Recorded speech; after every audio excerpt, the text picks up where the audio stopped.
Hey guys, welcome back to the UNCOMMODiFiED podcast and to another unpeddling conversation that I want to have with Chris tonight. Chris, I think this one might require a drink or two. So I got some scotch. What do you got, sir? I also have some scotch. What scotch do you have? Auchentoshan. Triple distilled. That's hard to say. I have a Speyside single malt scotch whiskey, 15 years old.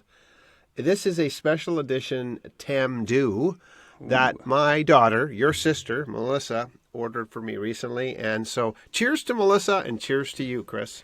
I'm still waiting for her to buy me that scotch subscription that she got you.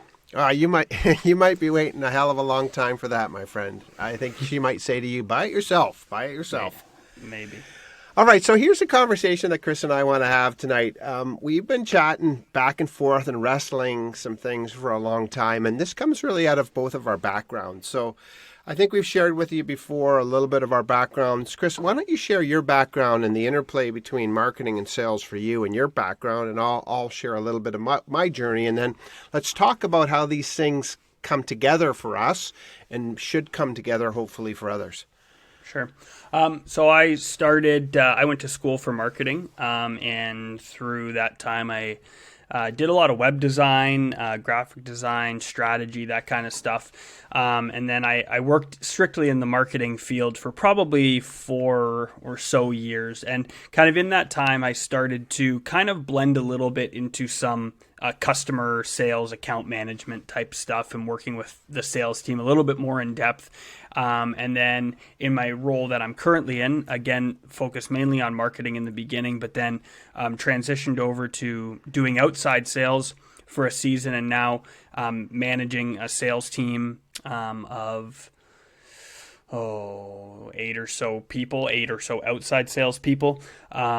And so, yeah, it's been an interesting journey, and, no offense to marketing people, but I absolutely love sales, and I wish I would have gotten into it earlier. I love the customer-facing side of things, and I love lots of aspects of marketing too, but now I would say I'm kind of more plugged into the sales world than I am marketing right now, just from a need standpoint, but I feel like I'm fairly well-balanced, at least I like to think so in my own head. Yeah, or so you'd like to think so, but others might not think quite the same. But you might think so. So my journey, interestingly enough, Chris, a long time ago, was similar in nature. In that I started my original career on the advertising side of marketing, actually. So I did a bunch of different things in my teenage years with business, and then I had a marketing business. And that marketing business, I sold advertising and some products that touched into the tourism industry, and that then took me into the magazine industry, where I sold advertising, and then I was a publisher of a magazine. And then that led to more consulting work. So I started then in marketing consulting. My original business was a marketing consulting company. What I found is marketing problems were often sales problems, and sales problems were often leadership problems. And so that led me sort of to where I am today, which is working more on the sales and sales leadership and leadership side of consulting and training.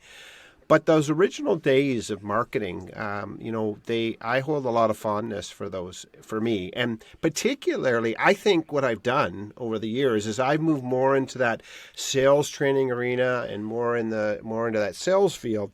Is I think I've taken a lot of really great things from my marketing days and my marketing learning, and I've taken them into my sales world, which I think is one of the challenges for sales and marketing people, because we're pretty siloed in some ways. We sort of see this as sales versus marketing, a sort of sales marketing. But we use this term sales and marketing, but oftentimes they're not coming together in the same way. And I feel like I've taken some of the great things I've learned about advertising and marketing and how to speak in powerful, provocative ways to move consumers and move buyers. I feel like I've taken that into my sales world. But I don't know how that journey sort of felt for you, Chris. Yeah, I'd say it's similar. And I think that, a lot of marketing people, I think that salespeople are unimaginative and don't understand branding, and salespeople think that marketing people, are out of touch with what actually goes on outside. And so I think you get this awkward dynamic, especially in like small to medium sized companies where there's a lot of interaction. I think when you get into larger corporations, when it's so separated and gigantic, I think salespeople kind of just take what they're given because that's kind of what it is. But especially in small and medium sized companies, there does seem to be this really kind of butting of heads that happens because we don't understand each other's perspectives on why things are the way they are. But I think from my experience, there's just been some really great learnings that I think cross back and forth. Like for salespeople, if you can kind of tap into the emotional communication, copywriting strategies that marketing does so well in, and marketing people, if you can tap into the actual life of a salesperson and understanding what they go through with having to deal with customers and objections and having to sit across the table from somebody and get yelled at over a package that didn't ship, for example. Like I think there's a lot of really good learnings that go back and forth between the two groups. And I think, I feel like I'm very privileged to have been able to work in both sides, very embedded in both sides, because a lot of that learning, I think, crosses over. I don't know if you felt the same thing, but I certainly benefited a lot from both sides of my experience. No, I totally agree, and I think I have too. And I think there's some days where I think I put my marketing hat on, and there's times where I put my sales hat on, and then I hope to bring the best of both those worlds together. But maybe we can approach the conversation this way tonight, Chris, if we think about it. So, let's say that we're on the sales side, okay? What's the 2 or 3 things we would want marketing to know? So if we're now looking at this just from the sales side and looking over towards our colleagues who work on the marketing side, what are the 2 or 3 things that we would say, hey, marketing guys, marketing ladies, marketing people, this is what we want to remind you of as sales on the sales side of the business. What do you think are those 2 or 3 things, Chris, that if you could shout that out to marketing people, you'd want to remind them of? Oh man, that's a great question. I think probably the biggest one would be that it's not so simple. I think a lot of times, and again, this is a benefit to marketing, is marketing happens in a vacuum, right? Like marketing happens in marketing people's offices, and they dream and they imagine and they create it in a vacuum. And that's not a derogatory, way to say it. They create stuff, in a controlled environment, right? And I think when you actually get out into the field, sales is anything but a controlled environment, right? It's not a straight path. It's all over the place. You're dealing with people. We like to think people are logical and make good, buying decisions based on logic. And if we just show them the benefits, that they'll buy it. Where I'm coming every day more and more to believe that logic rarely exists in buying decisions. That people buy with emotion and justify their decisions with logic. So I think that would be the one biggest thing. Is it's not as simple as it seems. So I should say this. I think of this Mike Tyson. There one time, it was the great Mike Tyson quote. He said, "Everybody's got a plan, so somebody punches you in the face." It's a great quote, and I think when I hear you say what you're saying, I think that's what I hear you saying. Everybody's got a great plan. The brochure is amazing until somebody punches you right in the face with a real life objection or a real life challenge to your value proposition, which, is the only thing you can go to market with because that's what's on the piece of paper. That's the value proposition in the brochure, for crying out loud. So when somebody punches you right in the face and everything, all your brochures just ass over teacup and boom, there goes your brochures. What do you do then? Yeah, no, absolutely. I think that's a very good analogy for it, because it is like a lot of the stuff that marketing creates. It's awesome. It's fantastic. It should be the stuff that gets used and communicated all the time. But when you get into those situations, it's more often than not a lot more complicated than it's thought of. And that's I'm sure you were in this position too. Is I think in marketing, when you're in it, it's very easy for you not to think that you're doing that. But now that I cross back and forth so often, I see even myself, you as a marketer, you can oversimplify the hell out of stuff. And so when you're creating strategies and all this kind of stuff to help actually drive profit and revenue at the end of the day, because that's where I think that whole sales and marketing partnership comes from, right? They're both about driving revenue and profit at the end of the day. And so, I think there's a mutual goal in partnership. And I think as marketing people, they just need to be careful not to oversimplify and, think things just go in a perfectly straight line. Like, I don't know if you, I haven't even asked you these questions before in real life. Like when you did that transition kind of from the marketing world more into the sales side, like what were some of your biggest things that you were kind of conflicted about or realizing through that process?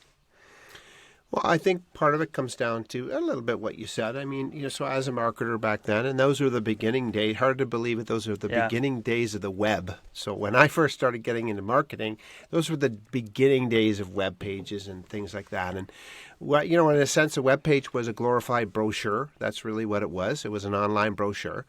And like a brochure, you think about it, you create this brochure and you print it, and then you still got to distribute it, and then you still got to get it to market, and you still got people to take to understand the message.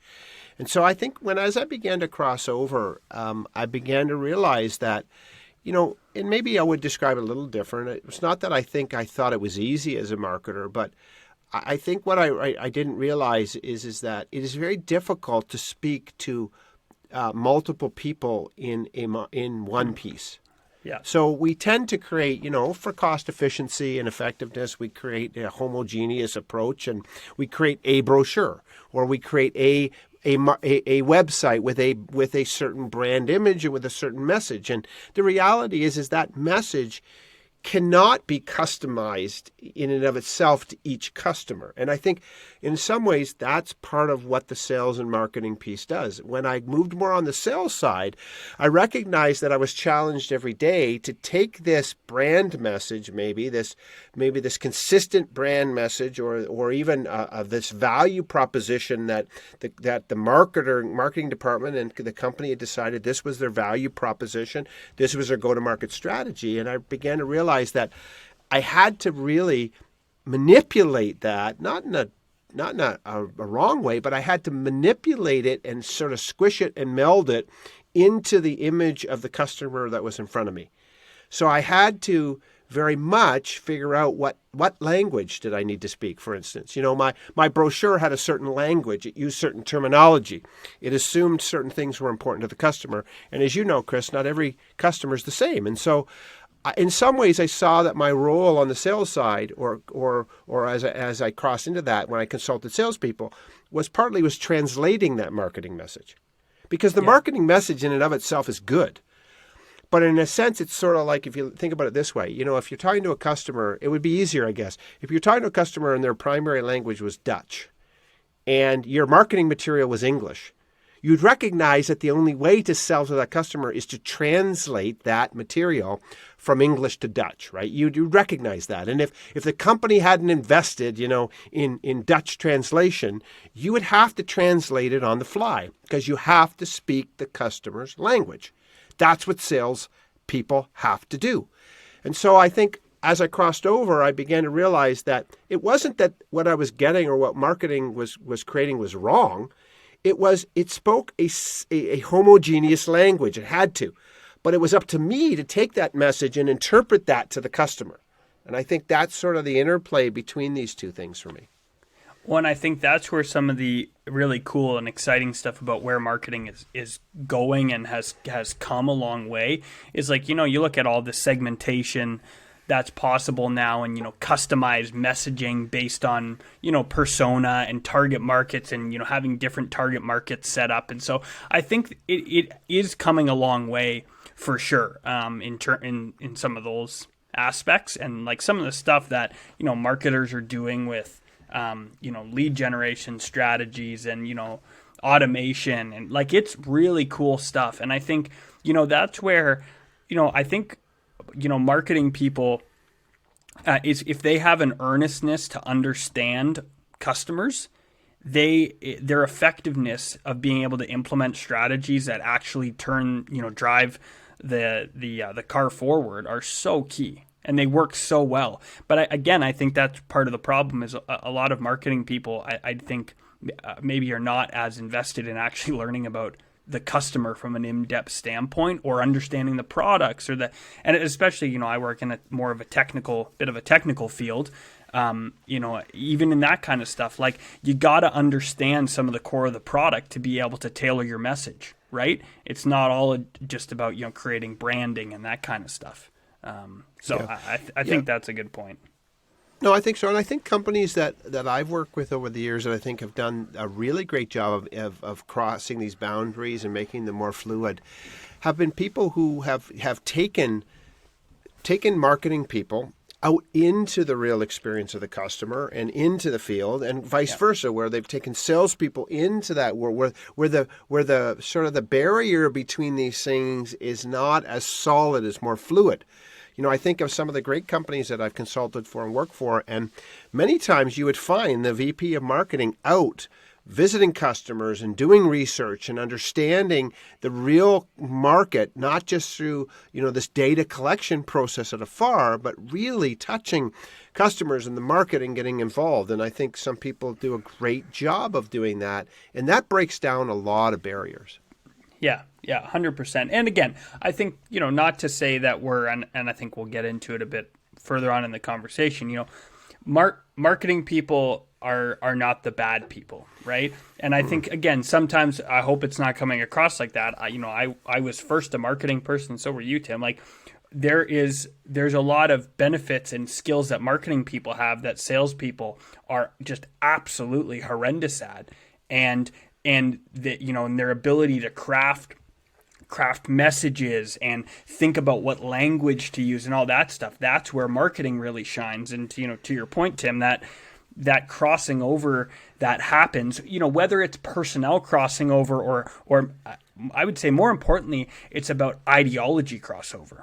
Right, which obviously has people involved in it. Like, I know at where I work, our marketing manager, she just started doing a monthly sales and marketing meeting where she's getting together with our outside sales managers to really understand how she can help them and what they need, and getting the information from them. And so again, there's that ideology shift that's happening where it's like, well, here's what's happening and here's what we can do to kind of help out and invest some time and strategy into this area that you guys see as beneficial.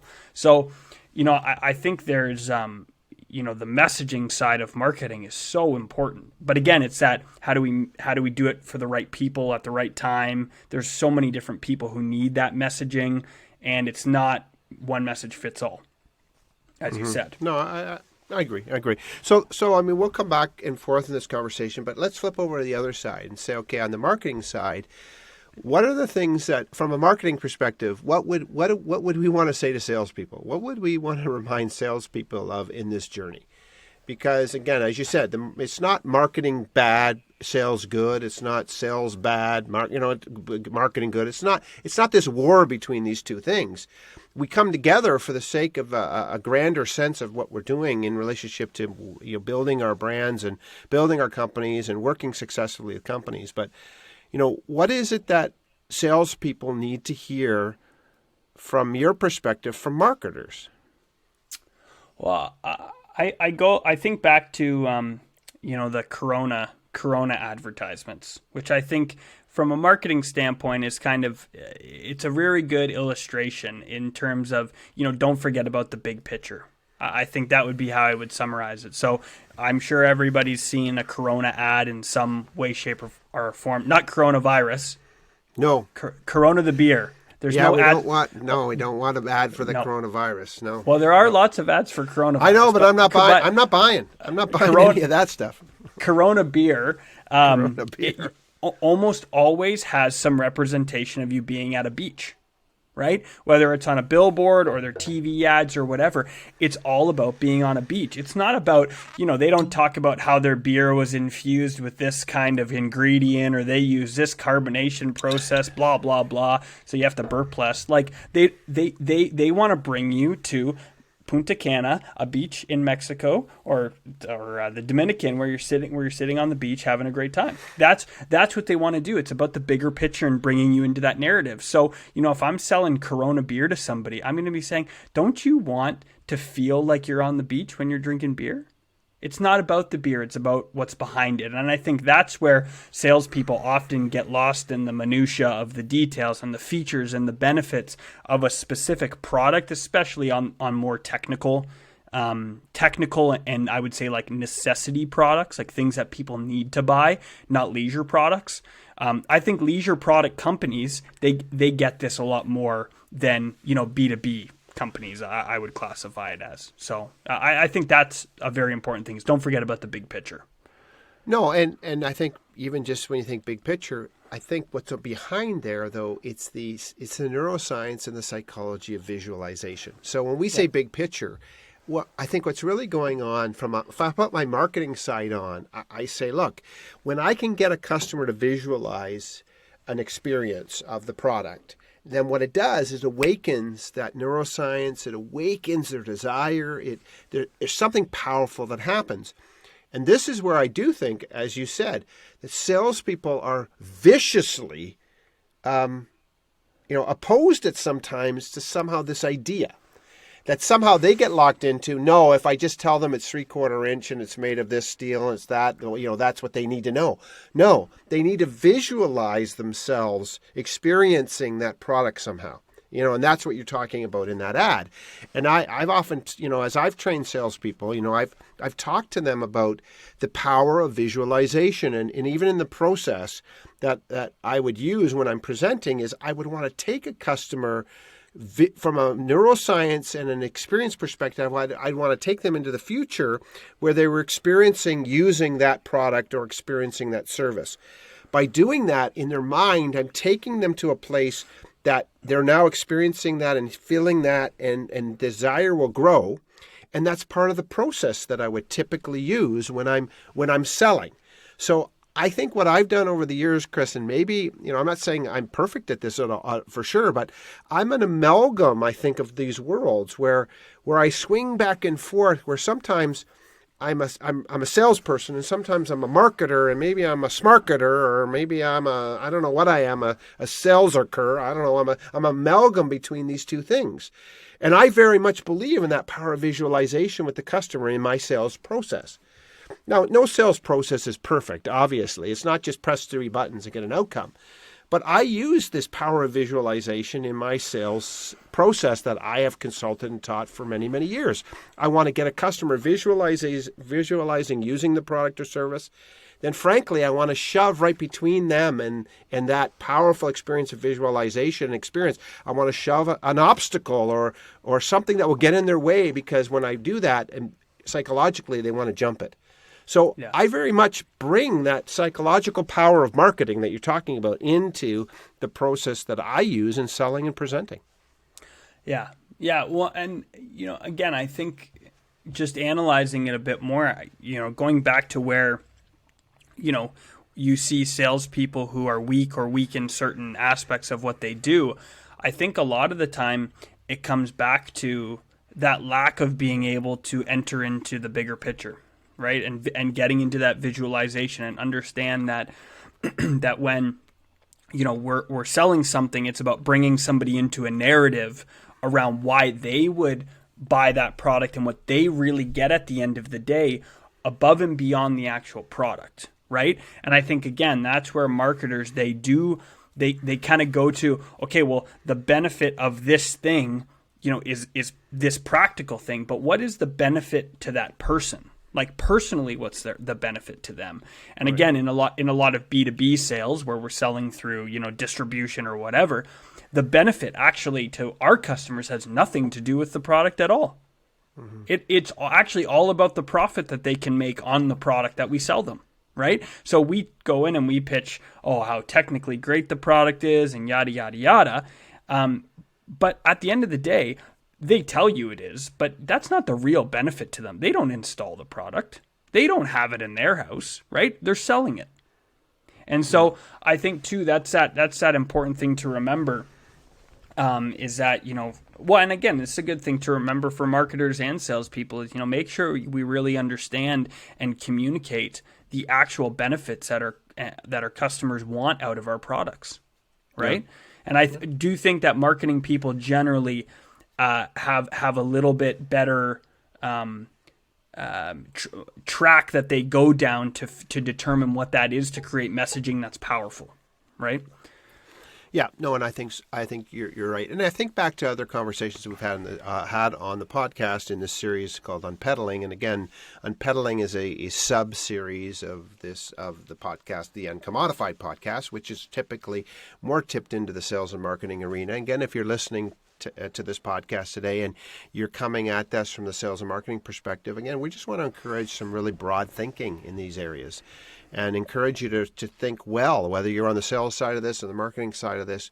How do we dance between these two things? Because they're not they're not independent disciplines or intradependent disciplines and thinking and all that. And I go back to, if you think about the conversation we had with Mike Case and it just that idea of storytelling. You think of the conversation, Chris, that we had, with Gary Scott recently that went to air a couple weeks ago, and just about that branding and how branding is a key. If we can bring all this together, then we can dance between these disciplines that need each other. And back and forth between how marketers see the world and how salespeople see the world. And it's important, I think, to take the best of those both worlds. And that's what I've benefited from, frankly, I think, as I've worked with clients and consulted over the years, is I'm coming at it from I think a more holistic perspective, because I've sat on both sides of this table. But I think another thing that marketers are phenomenal at when you think about it is that they have this innate ability. Again, it goes back to what Mike Casey said. It's about the ability to write story. It is, and you talked about narrative. It's that they're able to write this story. And I was consulting today. I had a coaching call with one of my clients who actually is an employee of one of my clients, but I do coaching downstream in their organizations. And we were going over a presentation that they're going to be giving at the end of the week, and we were talking through just the nuance of it. And it was very clear at some point that he was defining some of the benefits in very technical ways, or very sort of broad ways. And I was trying to bring him down into, no, how do you use the customer's language? How do you describe it? Again, this goes back to the discipline of copywriting, just starting with this phenomenal story you're telling. And that's where marketers shine, and that's where salespeople struggle. Yeah. And I think sometimes, and I don't want to be totally critical of salespeople, but sometimes salespeople are just a little bit lazy. And again, they just take this anemic back of the package, 5 benefits, blah, blah, blah, and they try to jam it down everybody's throat. And it doesn't work that way. And I was telling this guy today, we're talking about this customer, and I was reviewing with them the notes they had taken in a discovery type meeting. And I was saying, hey, I think there's 2 points in here that you're totally missing. What if you use this here and connect here? What if you speak the customer's language? This person wants to buy some kind of feeling for his team. Can't you sell it to him? And that's where the marketer takes over in me. Yeah. Yeah, 100%. And one, I think, again, going back to, some recent stuff I've been reading, and I've had an epiphany just around my thinking around this. But I think a lot of times it's salespeople are justifying buying decisions, and they're trying to justify logic, right? So that dictates the language they use. They're using very logical language. Whereas I truly believe that creating buying power and buying energy is about creating connection, right? And creating connection that has emotion in it, right? And that is all about nuanced language. You can say the same thing, and you can say it 2 different ways and completely change the connection that a customer or prospect has to that product, right? And so again, I think it's that little nuance of really trying to find language that creates emotion rather than that justifies logic. And I think that is the thing that salespeople deceive themselves, is they deceive themselves into believing that if they just make a really good logical argument for why you should work with them, that all of a sudden the customer will say, well, wow, thank you for, waking me up to the logic and how I've been totally, making terrible decisions for so many years. Thank you very much. I'm just going to switch my business. But I think a lot of salespeople, this is why you get deals that stall in the middle of pipelines and you don't know why. You go to a meeting, you create a lot of logic, you create a lot of great points and they agree with you, but then it stalls, right? And it's because you've created no energy, and logic does not create energy, right? Emotion creates energy, right? Purchasers and these guys, there's so much work that goes into switching products. And I think as salespeople, we don't often, realize that. And often it's for low value, right? So, and if we don't create enough justification and emotional drive and reason to switch, they just stall out. And again, like you just said, marketers understand the need to create emotion to drive action. And salespeople, I wouldn't necessarily say they get lazy about it. I actually think it's just so out of their comfort zone. No, and I think that's true. And I think that another thing, I agree. So I think another thing marketers are amazing at, again, is that that consistent message. Sometimes, I don't know about you, Chris, but every once in a while, you get a little frustrated with that. You get these frickin' brand, whatever they're called, brand books. What do you call these things that guide your brand and brand book document? What do you call those? Brand and book. It's just like how you got to use it and consistent. And I think some people go, that's just bullshit. But that consistent messaging is so powerful because repetition and familiarity breeds a certain psychological sense of trust. When we feel like we felt it or heard it before, it creates a really great feeling, right?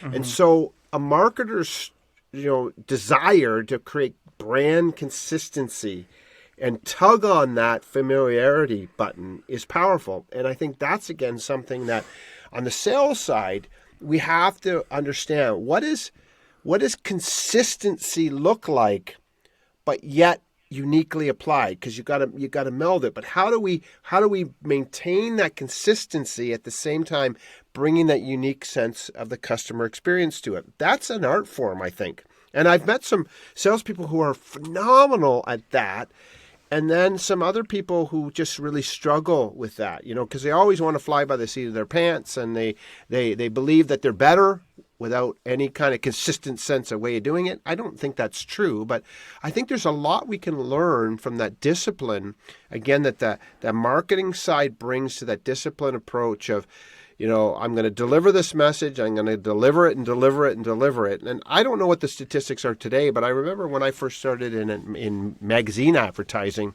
a long time ago in the early 80s, mid 80s, they would say that it takes 3 to 7 exposures, more like close to 6 or 7 exposures to a message to begin to move the market.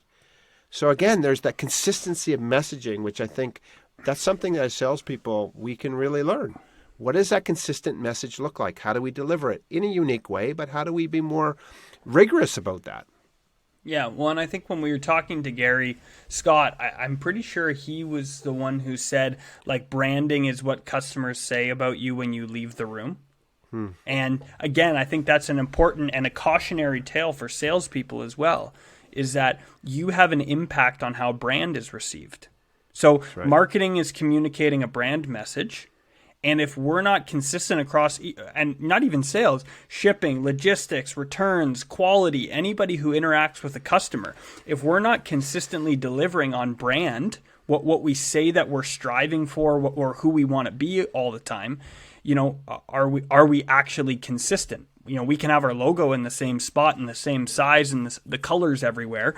But, if a salesperson's a complete asshole to somebody for no good reason, and they come across like that, the brand is that your company's an asshole, right? And so brand message can get undone by a salesperson in one interaction. Yeah, yeah. Well, right? that goes back to the challenge is, again, the company doesn't really exist. I mean, the company doesn't do much. The people do. So, again, you're right. So everyone has to understand the marketing thrust, the brand message, and ultimately has to embody that. That's a big discussion for sure. So let me ask you, Chris. I mean, let's bring this conversation sort of in for a landing a little bit. But so if you're listening to this conversation and you're on the marketing or sales side, here I have an encouragement for you today. Why don't you cross the line? Cross that thing. It seems like a chasm some days between sales and marketing. But, Chris just mentioned that the marketing manager of his company, is currently connecting and meeting on the sales side. So maybe you already have a discipline of this, which is, if you do, that's great, but maybe you don't. So I'm gonna encourage you, if you're on the marketing side, cross the chasm and spend some time on the sales side. If you're on the sales side of a business, cross the chasm. That seems like it shouldn't be a chasm, but maybe it is. Cross the chasm and go connect with the marketing team in your company a little bit more and understand the world from their perspective. What are they trying to do? How do they see things? Why are they doing certain things? And figure out how can we align more effectively across these things and bring them together more effectively. I mean, at the end of the day, I don't know, Chris, if you would agree with this, but I think of marketing at the end of the day, marketing's one of their goal is to create demand. That great marketing creates desire and demand. Would you agree with that, sort of? Yeah, absolutely. So if great marketing creates desire and demand, then great salesmanship capitalizes on that desire and demand and delivers on the value proposition and promise behind that. That's the interplay. I think marketing creates desire and demand. I think salespeople deliver then on the real life interaction that desire and that demand requires. And to me, that's sort of the interplay between these two worlds that shouldn't be that different, but yet sometimes seem strangely different. Would you agree with that?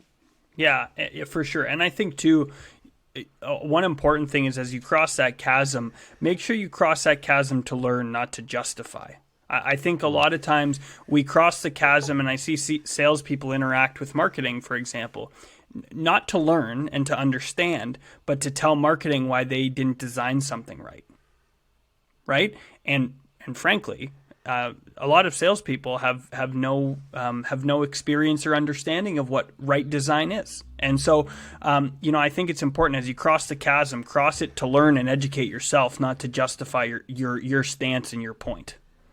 No, that's a good point. That's a good point. So listen, as you do that, do me a favor. As you cross that chasm between these two worlds in the next couple of weeks, do us a favor. Email me at tim@theuncommodified.com or connect with Chris and I on social media and let us know what you're learning in that journey. If you're a salesperson and you cross over to that dark world of marketing, not to judge, as Chris said, but to learn, send us an email, connect with us on social media. Let us know what you're learning. If you're a marketer and you dare cross that over to the really dark side of sales, as you again, not to judge, but to learn of what it feels like to be in front of the customer, dealing with objections and not just dealing with them on a piece of paper or on a brochure or on a website. And you learn about your colleagues on the sales side. Again, what are you learning? Share that with us. Share your journey of learning as we bring sales and marketing together, sort of like nuclear fusion. We bring these things together and they can release energy for our effective results in the market. Thanks again for joining in today. Thanks for listening and have an excellent day.